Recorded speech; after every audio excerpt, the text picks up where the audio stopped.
Are you managing a bunch of flip properties and feeling very disorganized? Watch this video. You don't need a huge team to manage rehab projects, but what you do need is something to help structure your day-to-day operations. Here's how we do ours.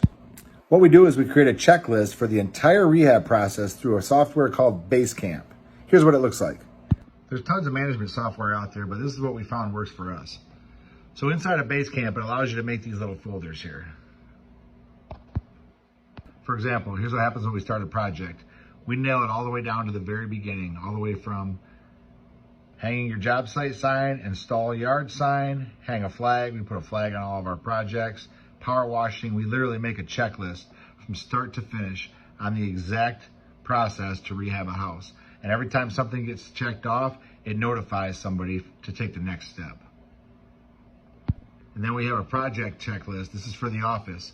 Everything from starting snow and lawn service to ordering final inspections, everything that happens behind the scenes for a rehab project, that's this checklist. Inside this folder, we keep all of our docs and files, both scopes of work, property inspection, kitchen layouts.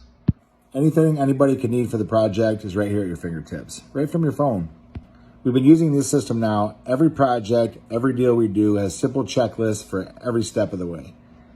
We've learned that rehabbing houses isn't hard. People are hard. And communication is the key to all this.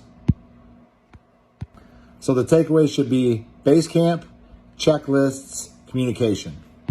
Follow me to learn more behind the scenes on how we rehab houses.